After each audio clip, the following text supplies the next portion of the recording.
fact that birth, death, fear, contingency, vulnerability, fragility, loss, hope, all these things come up in the context of medicine means that to lose what happens in that room simply because the institution has become corporate, we can change what happens when the door closes. We can change that by being better doctors and better patients. And by doctor, I don't mean MD or DO.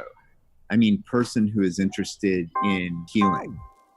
My name is Ray Barfield, and my title at Duke is Professor of Pediatrics and Christian Philosophy. I'm a pediatric oncologist and also do pediatric palliative care. Welcome to the 13th episode of the Post Call podcast by MD Edge, the show where we give healthcare professionals a platform to talk about their careers, their struggles, and the beauty of medicine, as well as they love outside of medicine. I'm your host and self-proclaimed medical muggle, Nick Andrews. But before we get to the interview, a quick reminder that you can contact us or any of our guests at podcasts@mdedge.com, and you can follow me on Twitter at Tribnick. That's TRIBNIC.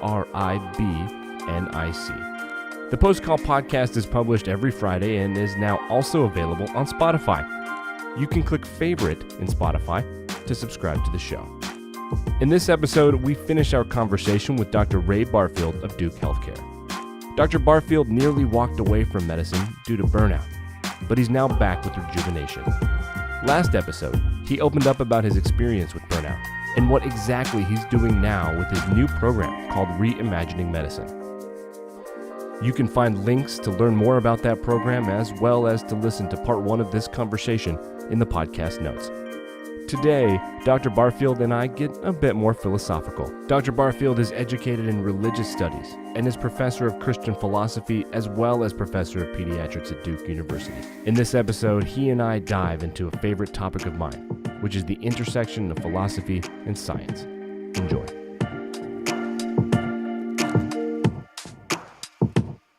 Yeah, healing is a word I'm noticing a bit of a revitalization on in terms of it's different than treating, and I like paying attention to the different nomenclatures that go around things because accuracy is extremely important, especially to someone like me who does words for a living.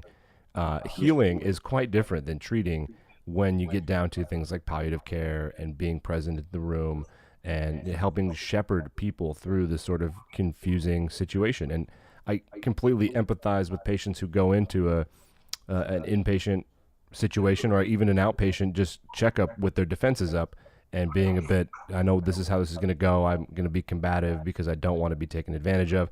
And I also understand how the physician doesn't want to spend 15 minutes of the 30-minute visit typing into a computer. But yes, I'm completely on board with you in that respect. But I want to switch gears a little bit and talk about you personally. Found it interesting reading your bio that you are Christian philosophy at Duke Divinity School, and I wanted to get, I guess, a couple minutes on how your faith and your philosophy and your different academic pursuits outside of medicine, I guess, either revitalize you or inspire you or just give you something to look forward to as a hobby or what your relationship is with anything outside of just science. Well, so I've loved philosophy ever since I first discovered it early in high school. And I thought that studying philosophy, I did a PhD in philosophy and sort of emphasized the intersection of philosophy and literature. Mm-hmm. But it was entirely, I had no thought of it being part of my career. I hadn't really conceived of it as something that would interact all that deeply with my medical practice. I just hadn't thought about it all that much. I just loved philosophy and literature. Mm-hmm. And so I would work in ERs on the weekend. I'd do 12-hour shifts on Saturday and Sunday, and then I'd do graduate school Monday through Friday. And one thing that did was I did between residency and fellowship. Sure. And so my experience of having my imagination stoked in a way that it had not been during the just completely stultifying experience of memorization in medical school was I had no idea how hungry I was mm-hmm. to awaken that part of my mind. But along the way, though, as I matured as a physician and began to understand that the model of medicine, the sort of reductionist model that essentially reduces the body to a machine and physicians to tinkerers who sort of move molecules around.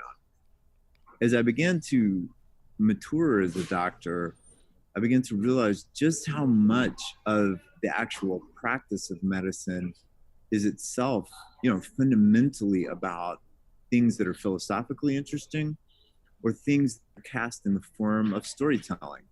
And that the science and the technology are in service to what's discovered inside of some sort of philosophical engagement or a story that's told about a person, about what they need and what's happening to them right now, what's been interrupted, what's their source of, not just disease, but actual a loss of ease. I'm not easy with myself. Right. I have dis-ease. And so gradually the philosophy and the storytelling and the medicine all became one thing. I keep my imagination alive. Before I've always written. I write every day and have for 20 years. And, mostly write stories and poems and some philosophy. But it was to help me resist the effects of a kind of this, again, reductionist approach to medical practice that was anything but enlivening. And now that I understand what's actually happening in the room, and I'm not just missing all these amazing things that are happening, that are beautiful or terrifying or admirable. The practice itself has the same effect on me. It also enlivens my imagination. But I had to change. And what conditioned me, what helped me to form were things that are much more like storytelling or philosophy than like science. Science doesn't have an answer to what the dynamic of what's actually happening in the room. There are no more experiments that are going to help with that. Sure. We need a different kind of thing. So yeah, I mean, that's my title, and it sort of was an accidental, title that just, I got it 10 years ago, and it's there. Yeah. Hadn't changed. Can Google it. That's really interesting. I consider myself, I'll say, a lay scholar. I have a bachelor's degree from a school known for football and actually writing fiction at Ole Miss. And I have thought of similar questions like this. And one thing I've learned, I got really into medieval history and the relationship between the church and Europe and like how things progressed, and then humanism and the Enlightenment and Industrial Revolution. And I find that perhaps quite recently, Western civilization may be switching to a system where science is the preferred overall societal philosophy. And in a lot of ways, that's liberated quite a bit of people who had been marginalized by different institutions. But on the other hand, the danger, and this is where I will defer as a lay scholar, I do not have a PhD in philosophy, but I feel a little worried that it is quite easy to turn a human being into a data set, a datum, a data point. And that to me is almost, I would argue, perhaps worse than some of the marginalization that's happened throughout the last 10,000 years or so in human history. So these are questions that I think are not for the ivory towers, but for other people living their lives and fighting to be a person or a data point. And I guess that's something that I would like someone much higher graded than myself to answer that I could read about. But these are the things that a lay scholar thinks about, I suppose.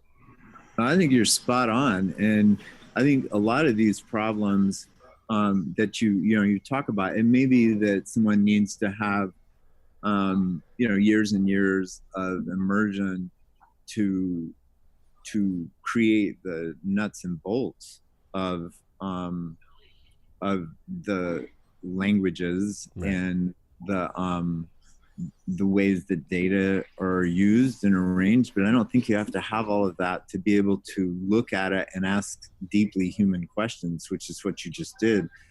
the thing about, so I agree with you in one sense that that science has become you know, a standard for the well-known thing, the thing Yeah. that can be known. Yeah. How many This is articles do you read in pop culture that say, according to scientists? Like, we're just exactly. deferring to So them. that's Yeah. and that's see, and that's the thing is that in pop culture, when they say according to scientists, usually the next statement that they make is not a scientific statement.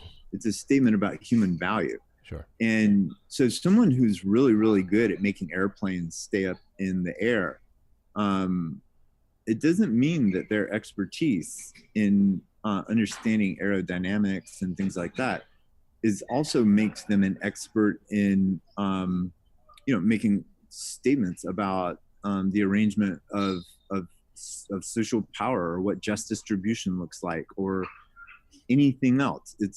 And there's an authority that is not an authority grounded in science. It's an authority that is grounded in a history of moral inquiry and wrestling with human issues. But that authority is frequently given to scientists because of their power. Sure. And that can be problematic. Well, it is problematic. And you think about you think about issues of marginalization, or there are often issues of power. It's who is telling the story, who's narrating history, who is doing these sorts of things. And there's a sense in which science was supposed to be, at least according to the Enlightenment, some sort of a clean inquiry into the nature of things without all the trappings of metaphysics and history and all these kinds of things. That's not true. I think that there's been enough work done on the ways that scientific narratives are actually created. Starting with people like Thomas Kuhn and the Structure of Scientific Revolution, and going all the way to contemporary publications that you can find probably in the last week or so, about retractions that have been necessary because of falsification of data, and you look into the roots of why is data falsified, why are people trying to publish papers in high-level journals that are not telling a true story, and you start to learn, oh well, there's all this background stuff that can be related to money, it can be related to tenure, it can be related to prestige, it can be related to all kind of pressures. So it turns out that science itself is also a human endeavor. But even if you just look at science, it's hard to say what science is exactly, because it's not one thing. Right. That's why it's a mistake to just say, well, scientists say, and then automatically assume that implies authority. The last thing I'd say about that is, if you think about what science tries to do, most of science is trying to generalize, to find what's common among individuals and then say things about that. And that's a very efficient approach. It's a very useful approach if you're developing a Google algorithm, and you're trying to figure out, what kind of ads will appeal to the most people who click on, mustache brush ads in the past, and who also like, lasagna. And that is, you can say a lot of almost frighteningly interesting things that are predictive in a scary way, about general groups of people who share characteristics, like they're concerned about grooming mustaches and eating lasagna. But the thing that's missed in a generalizing discourse like science is precisely what it is to be me. Right. The thing that's missed is the thing that's not generalizable, which is my lived experience. And I think that's where science potentially can actually lead to a kind of race to the lowest common denominator, as it turns us into people who, have our favorite cute otter memes that we click on Facebook, or that we always get because of our habits on Google. We only get certain kinds of news and things like that. And all of those are generalizing approaches to understanding the human condition, understanding human identity. But it turns out that they elide the most important things that are particular to us as individuals. And that's where the richness of an individual's story becomes a kind of act of resistance to the monopolizing power of this thing that we call scientific discourse. Yeah. That that popular press refers to as the scientists. The scientists, yeah. Scientists say, according to science, this, and you get your science editor that looks at the study that was published in this journal, and they kind of taper it down, and then it becomes like a thing, and you're deferring to authority. There's no specific group of people. It's like mass audience and being broadcast. I do, as a writer myself, have a huge problem with articles that say have language like that. Just be honest and tell the truth is what I think, but I digress. For me, as a history nerd and a lay scholar, I think that for the first time in human history, I hypothesize that both pop culture, philosophy, religion, and society, along with medicine and the real forefront of scientific discovery, are in unison right now, in that the big questions are not outward and what's out there, but what's inside.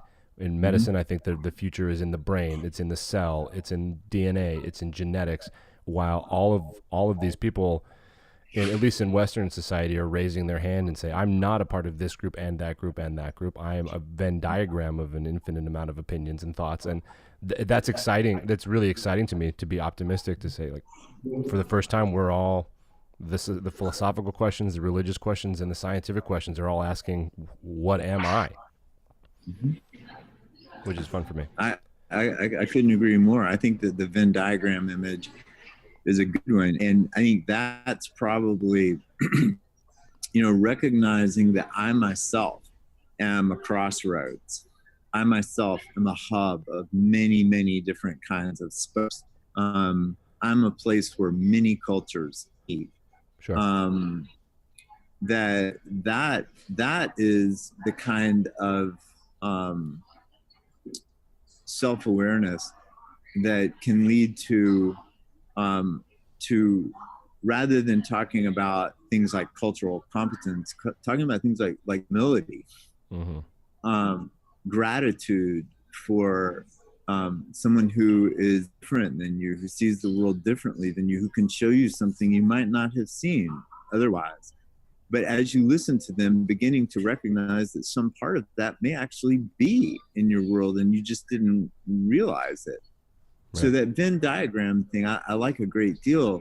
I think it decentralizes dominant narratives, whether they're, in the United States, the long history of the white male narrative, or any other centralizing narrative that elides the reality that we're an amalgam of all sorts of things. And self-knowledge is fundamentally a philosophical, that is the most fun, know thyself. It was where Socrates started. Yep.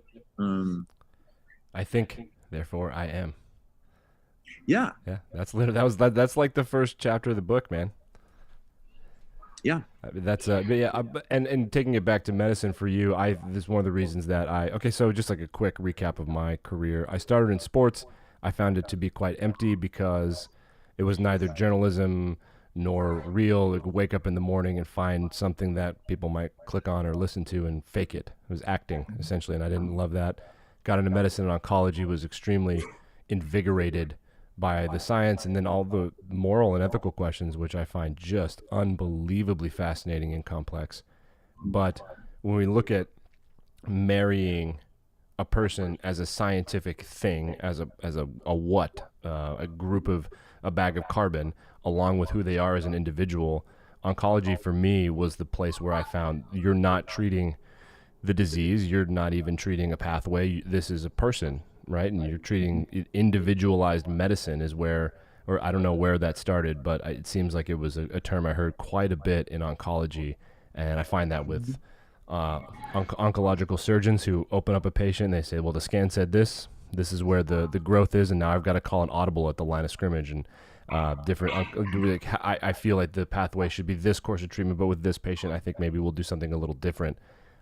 Being able to take the data of what a person is and to combine that with who they are that you've experienced, I think is a really beautiful way to combine science and art as a practitioner.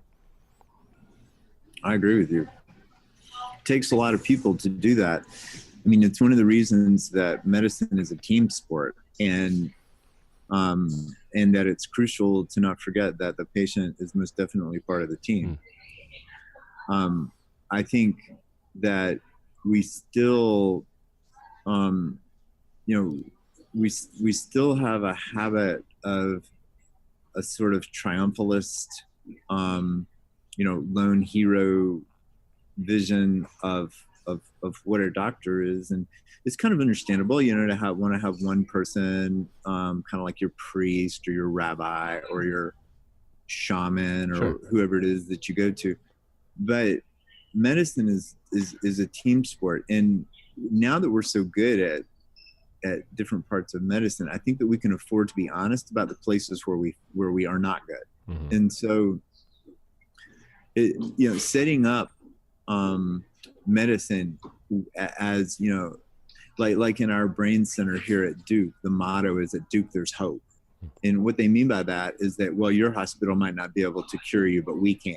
Right. And that's really not fair. It's not fair to the patient, and it's not fair to the providers either, because it deprives everyone of the chance to tell the truth about what's going on. This is a really hard thing. We've got a lot of treatments. It's a human endeavor, so it's not perfect, but we're going to tell the truth along the way. We're going to walk this together. You're not going to be alone, and we hope that we're able to help you. Yeah. And that kind of tone is a tone that requires input from all sorts of people. It's not a tone that would naturally arise simply out of a basic science. It's not a tone that would arise simply out of a technological background. It's not a tone that's owned by religion. It's something that is the larger question of asking, well, what kind of medicine do we want? Yeah. Now that we're good at curing things, I really think we can afford to tell the truth about where we're not so good at it. Because if we're not good at it, one of the things about participating in studies is that you're probably participating in something that's going to generate knowledge that's going to help future people, but it may not help you a whole lot. Right. And that orientation towards advancing knowledge and participating in a communal way, all these kinds of things, I think, go along with the other way of talking about advances in knowledge, which is personalized medicine. What's weird about personalized medicine, sometimes the way it's construed, is that it reduces to something like your genome. Yeah. And that is anything but personalized medicine, given that the experience of disease is much more complex than your genetic makeup. But in the sense of it actually being medicine adapted to a person as they are, paying attention to who it is that's in the room, whether you're talking about their genetics or their the social determinants of their health and well-being. That kind of personalized medicine makes a great deal of sense. Yeah, I think, and I hope that that's where the conversation continues. I love what you said about the clinical trial thing. It's what I've always, since I've learned about oncology, what I've contended is that this is a human war or engagement, if you will, and the true sacrifice of trying something in stage 3 or stage 4 or whatever your pathway may be will not be to cure yourself. It's not a Hail Mary when you're down 7, you're down 1,000, but you may have a great-great-grandson who's going to benefit from the fact that you and 1,000 other people gave it a shot and to see what would happen. And to me, that's the most romantic view of the species that I can honestly come up with. If you can compare things to AI and slavery and all of the ugliness of using humans, self-sacrifice and running into the storm saying, like, I know that this is probably the end for me, but somewhere, some different corner of the globe, someone's going to benefit from from my very crappy hand. That's and I find that to be, frankly, as optimistic as it gets in science. I could not agree more. Yeah.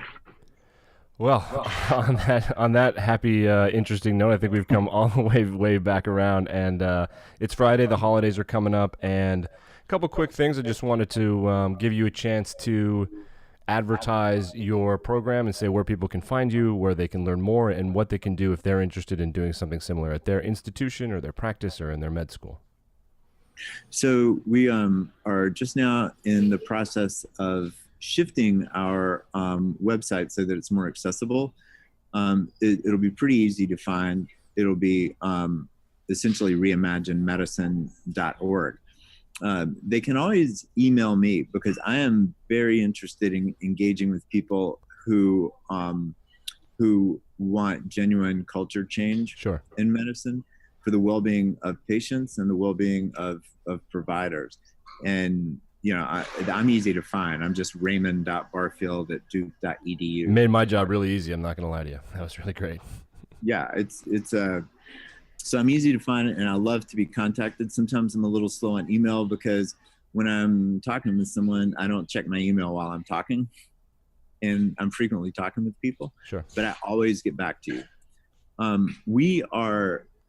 We now are moving into a second iteration of Reimagine Medicine and have learned a great deal.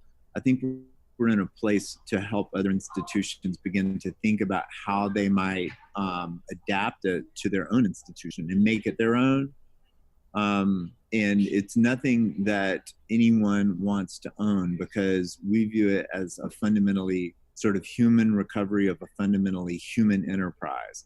And so, we're just people on the journey trying to help other people on the journey figure out the best way to do it. But we do have some ideas for how to make it happen, and for some approaches to introducing the practices that we like to talk about around imagination and respect and mindfulness and communication and responsiveness to the unknown and these sorts of things. We have some very concrete practices that we've run hundreds of people through, and we'd be happy to share our experience with that with anyone who's interested. A big thank you to Dr. Barfield for joining the MD Edge Post Call podcast. For MD Edge, I'm Nick Andrews.